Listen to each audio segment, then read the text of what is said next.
So we're talking about the Knights of Malta. I'll tell you how they also put people of prominence in their position. This is again how we idolize individuals. He was put into a position of prominence. Remember that the Knights of Malta have to give their allegiance to the Pope. He was put into a position of power. He was in prison, and for him to get out, and for him to get that position, he had to give his allegiance to them.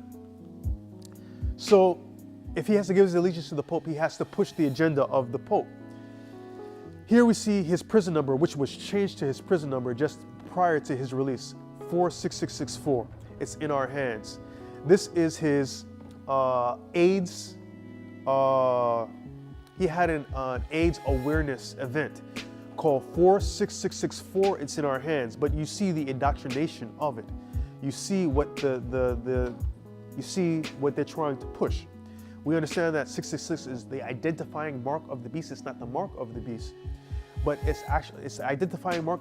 It's the identifier of who the beast is, and then the mark of the beast is the worship of man. But they're indoctrinating the people to accept the mark of the beast. Where do you accept the mark of the beast? In your foreheads or in your hands?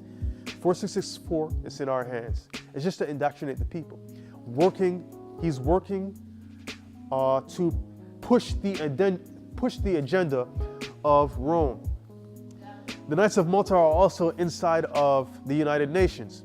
In the United Nations, they're seen as a sovereign state, so they're their own country. They have their own passport. They have their own postage stamps. And remember, earlier this year, the Pope came and addressed the United Nations. He came and addressed his boys inside the United Nations. And also, he has people in Congress as well. We're gonna get to that. The most prominent Jesuits that we have in the world today, the two prominent Jesuits that we have in the world today are Pope Francis, who is a Jesuit, and the director of the CIA, who was a Jesuit as well. And he went to Fordham University as well. Liz, that's your alumni. So he went to Fordham University as well. He's a Jesuit trained. Jesuits in the CIA. The CIA is a Jesuit organization. It's purely Catholic.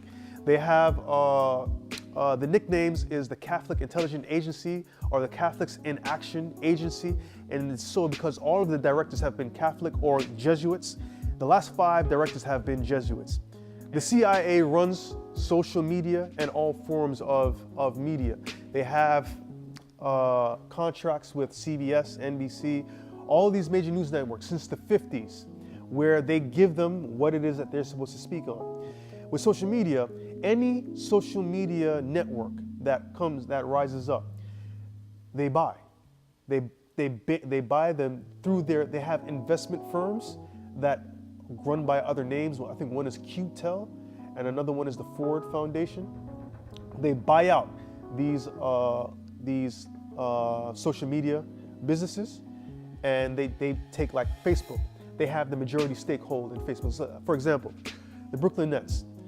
When the Barclays Center wanted to get this investment firm, wanted to put that building in Brooklyn, people were protesting. So they said, we need to get somebody to get them to follow after us. What did they get? They get Jay-Z. Now they say that Jay-Z is the owner of the Brooklyn Nets. Jay-Z is not the owner of the Brooklyn Nets. Jay-Z owned this much of the Brooklyn Nets. The Russian dude owned the majority stake of the Brooklyn Nets, but you're not gonna listen to a Russian dude, right? No. So when Jay-Z said, "Yo, we're about to do this, and we're about to bring Brooklyn back to the way that it needs to be," so everybody says, "You know what? Let's go. Let's follow on." So they jump on, and then like 2 years later, Jay-Z leaves his shares he sells his shares of the Brooklyn Nets. It's the same for Mark Zuckerberg. Mark Zuckerberg created Facebook. The CIA comes in through their investment firms. They buy out the majority share, but they still give him like a little small share. His small share still gets him billions of dollars. So he could care less. He could care less. And it's not like he has a say so in whether he can. It's either you can buy it from me or I will take it from you. And you can still be the face of Facebook. And it's the same thing for Facebook, Twitter, Instagram, Snapchat, all these forms of social media. Now, why does the CIA want that? Well, they're an intelligence collecting agency. We live in a time period where everybody puts all of their information onto Facebook. Whatever you do, what you like, your past history, your present history, your phone number, if you're going to the doctor, what you're doing today, everything you put on social media. And they don't have to search and do sneaky things to find anything about you anymore. All they do is just, I own Facebook. They're using a form of mind control over the masses by using social media and by using the television media. Now, how's that so? People spend so much time on Facebook that whatever Facebook tells them is true, the masses follow after it like sheep. So this is what happens. Back in the day, when people were beheading soldiers in Iraq or in Afghanistan, and they would load it up to the internet, the CIA or whoever would have it shut down immediately. If there was any pornography or any violence that was placed on Facebook, Facebook would take it down, and then they would send you a warning. If you did it again and you didn't adhere to that warning, they would then delete your page.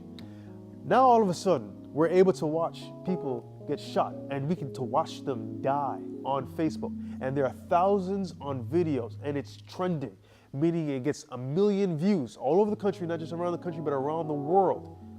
And not on top of that, then we have the people who are ranting, the people who are upset. We have the people who are saying, oh, we need to go out and we need to do this, we need to go out, we need to riot. And it's inciting the people to anger.